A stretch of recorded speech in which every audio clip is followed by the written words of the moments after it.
Podshow is pleased to bring you the following killer content direct from the all-new feature-rich Podshow.com. Get it, play it, dig it. The Bible Study Podcast, Episode 16. Today, the Bible Study Podcast takes a second look at Abraham.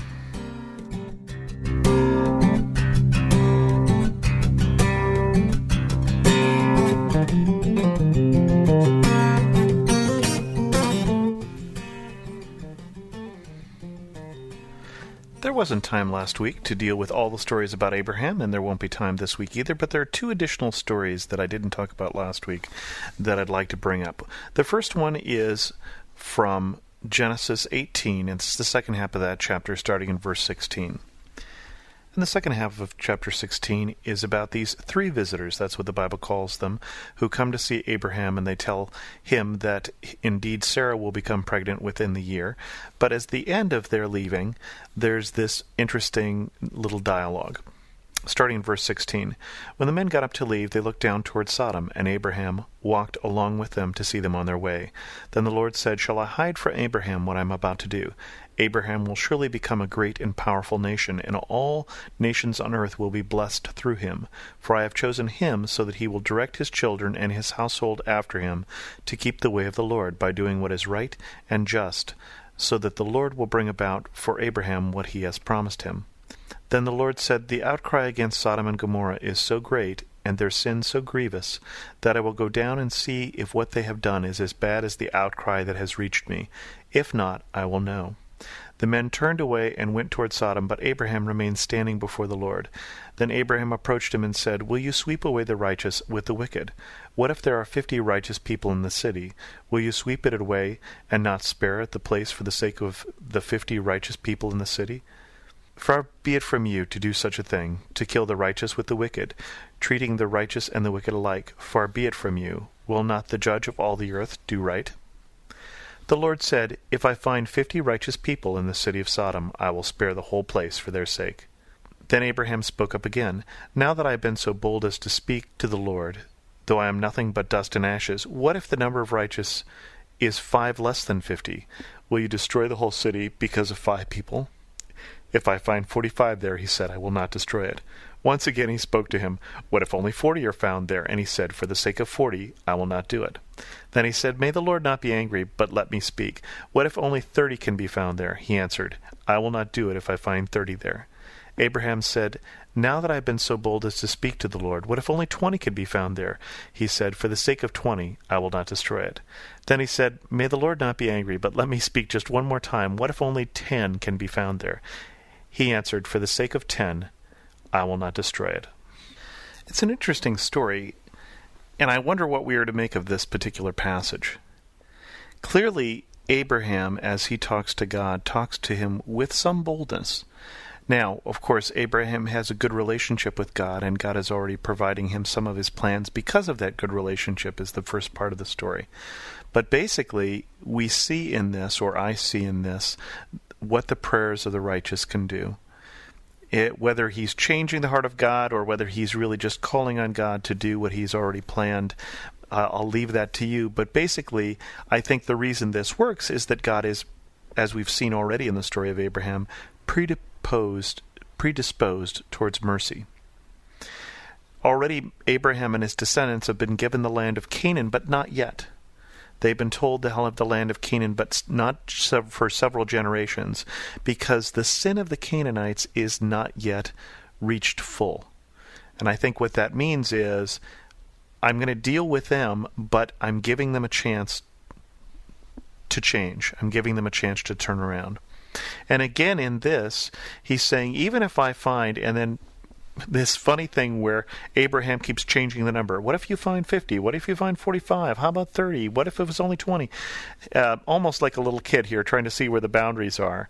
But with great patience, God says, yes, for the sake of 10, yes, for the sake of 20, or whatever the number is that Abraham throws out. So that shows, I think, a couple things. One is this open relationship that Abraham had with God, where he was allowed to ask questions and he was allowed to call upon God, but he calls upon God's own nature. Surely you, as the righteous judge, wouldn't destroy the good with the wicked. Now, of course, the sad part of this story is that even though Abraham gets the number down to 10, not 10 righteous people can be found in all of Sodom and Gomorrah in the two cities, and God does eventually destroy it. It's also interesting to note here that he says, this outcry that has gone up to me about these two cities.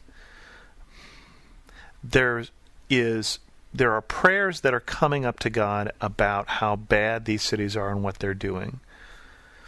It doesn't get into details in terms of what they're doing. Certainly a lot of people are going to jump to sodomy, which comes from there. But I think there is a variety of sin that these cities are committing. And basically it's become so bad that people have started to cry out to God, aren't you going to do something about this? And so he says, I'll go down myself and check it out and make sure that it's as bad as people say it is. And of course, if you read on in the next chapter, it's certainly very bad. And even the visitors, these three men who come, the crowd wants to gather around them and rape them. So it is a terrible city, and God can't find 10 righteous. But I did find it interesting, this little story here of Abraham and his relationship with God as they're almost negotiating about this city. A really wonderful example of, I think, intercessory prayer. Abraham doesn't necessarily have much to say about these cities. He does have a nephew, Lot, who is living there, but he basically stands before God and says, what if you only find 10? Would you spare it for that? And for the sake of 10 righteous, God would spare the whole city, which is also interesting in terms of what God's protection can sometimes extend past those who know and love him. And finally, the other story about Abraham that I wanted to go over is Genesis 22. And this is a well-known story, and it's Abraham tested. Sometime later, God tested Abraham. He said to him, Abraham, here I am, he replied. Then God said, take your son, your only son Isaac, whom you love, and go to the region of Moriah. Sacrifice him there as a burnt offering on one of the mountains I will tell you about. Early the next morning, Abraham got up, saddled his donkey. He took with him 2 of his servants and his son Isaac. When he had cut enough wood for the burnt offering, he set out for the place that God told him about. On the 3rd day, Abraham looked up and saw the place in the distance. He said to his servants, stay here with the donkey while I and the boy go over there. We will worship, and then we will come back down to you. Abraham took the wood for the burnt offering and placed it on his son Isaac, and he himself carried the fire and the knife. As the 2 of them went on together, Isaac spoke up and said to his father, Abraham, Father. Yes, my son, Abraham said, the wood and the fire are here. Isaac said, but where is the lamb for the burnt offering? Abraham answered, God himself will provide the lamb for the burnt offering, my son. And the 2 of them went on together. When they reached the place God had told him about, Abraham built an altar there and arranged the wood on it. He bound his son Isaac and laid him on the altar on top of the wood. Then he reached out his hand and took the knife to slay his son. But the angel of the Lord called out to him from heaven, Abraham, Abraham, here I am, he replied. Do not lay a hand on the boy, he said. Do not do anything to him. Now I know that you fear God, because you have not withheld from me your son, your only son. Abraham looked up, and there in the thicket he saw a ram caught by its horns. He went over and took the ram and sacrificed it as a burnt offering instead of his son. So Abraham called the place, The Lord will provide, and to this day it is said, On the mountain of the Lord it will be provided. One of the interesting things about this section here is this is Isaac, and this is the son that Abraham is promised back when he's in his 70s. He finally has when he is 100. And he's already sent away his other son Ishmael, that's born not of his wife, but of the maidservant Hagar. And so this is his only son, and this is the link between him and the promises that God has, that his descendants will be like the stars in the heaven. And then God says to Abraham, take your son Isaac. And Abraham, we have already seen, is not opposed to talking to God and proposing other plans and such, but Abraham also is the one that when God says go, way back when he's Abram, goes.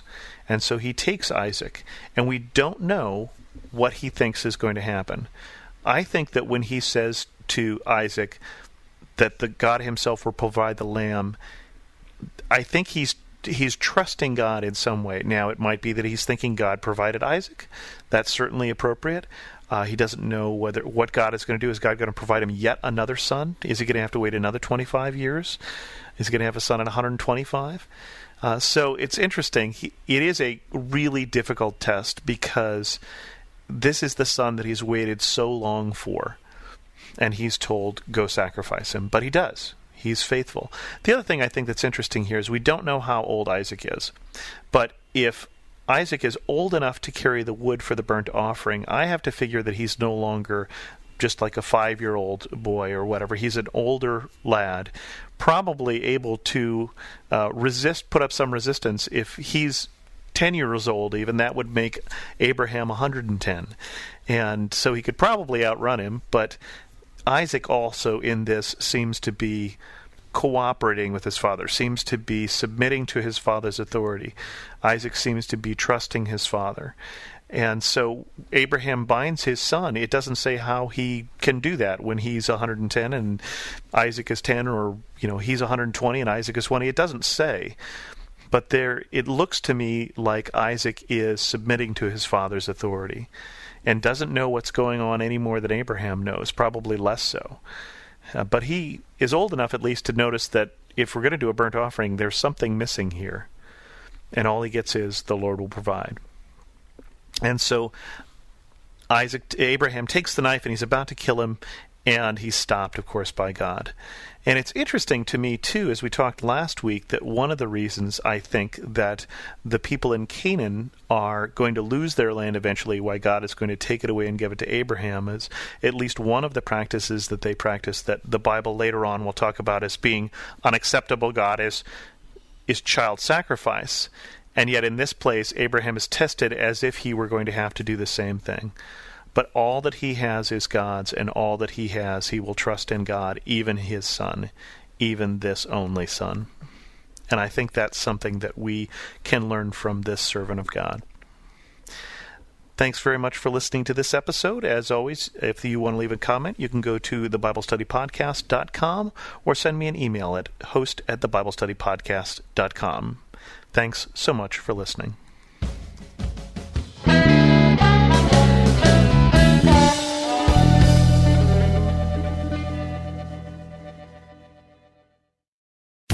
The best and the brightest served up daily by the sharpest minds in content delivery, Podshow, and Limelight.